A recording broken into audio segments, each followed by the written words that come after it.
Bonjour à toutes, bonjour à tous. Quelles sont les difficultés auxquelles les directeurs financiers sont confrontés dans les spin-offs et dans les carve-out? Beaucoup de personnes viennent nous voir en nous disant voilà, on a un projet de carve-out, on cherche un directeur financier. Comment voyez-vous les choses? Est-ce que vous avez des personnes dans votre équipe prêtes à prendre le relais?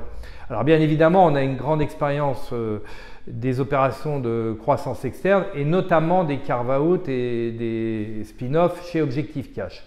Les difficultés auxquelles sont confrontés les directeurs financiers, c'est que avant on était dans un groupe, on avait un reporting et puis tout à coup on se retrouve une PME ou une ETI autonome et évidemment les choses changent. Alors les choses changent déjà sur le plan de l'exploitation, sur le plan de la trésorerie, mais aussi dès qu'on est autonome, eh bien, vous le savez très bien, dans la PME, dans l'ETI, dès qu'il y a un papier avec des chiffres dessus, ça a tendance à atterrir sur le bureau du DAF. Et au moment du spin-off, souvent, le directeur financier et son équipe sont embolisés par des sujets administratifs. Il faut s'occuper des locaux, du bail, il faut s'occuper des tickets restaurants, des mutuelles, des parkings, de bien évidemment prévenir les clients, prévenir les fournisseurs. On a changé de nom, c'est plus du tout le même numéro de SIRET, etc. Donc il y a tout un travail administratif qui atterrit un peu mécaniquement sur le bureau du directeur financier et qui va l'empêcher de faire sa mission de directeur financier. Et on peut rajouter à ça, évidemment, le système informatique, les sujets RH, etc. On voit bien les difficultés auxquelles sont confrontés les directeurs financiers dans ces moments. Parce qu'on ne peut pas, évidemment, bloquer les opérations. Les commerciaux ont besoin d'avoir, comment dire, leur véhicule de fonction, les personnes dans l'entreprise, leur ticket restaurant, et il faut bien que quelqu'un s'en occupe. Donc ça, c'est une difficulté, le poids du A, l'administratif, dans le rôle du DAF dans une PME. Et souvent, quand le directeur financier sort d'un grand groupe, dans l'ancien système, il y avait des personnes pour s'en occuper. Et là, maintenant, c'est à lui de s'en occuper. Donc, première difficulté.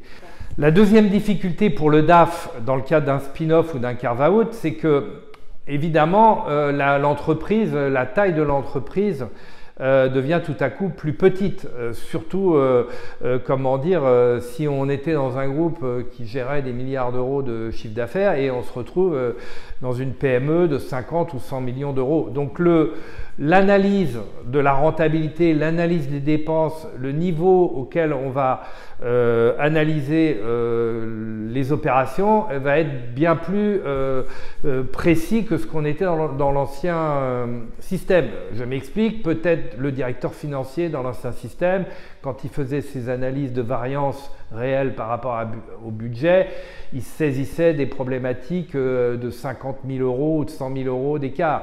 Quand vous êtes une PME standalone, dans le cadre d'un LBO, eh bien, le directeur financier, il doit regarder toutes les dépenses. Peut-être à partir de 500 euros, il doit commencer à challenger les dépenses.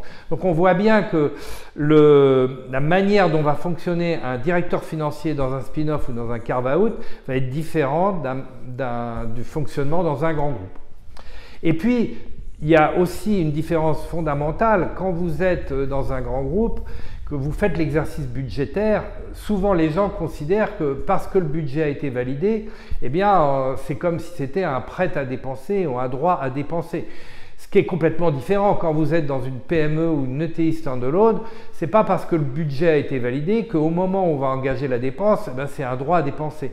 Et le rôle du directeur financier, c'est de faire toute cette pédagogie dans l'entreprise. Voilà, on a changé de système, on est maintenant une PME, une ETI autonome et les budgets, effectivement, on les réalise, on s'appuie dessus pour mesurer la performance, mais au moment d'engager les dépenses, eh bien, on va aller challenger toutes les dépenses. Et ça, c'est vraiment un rôle très important du directeur financier dans le cadre d'un spin-off ou d'un carve-out.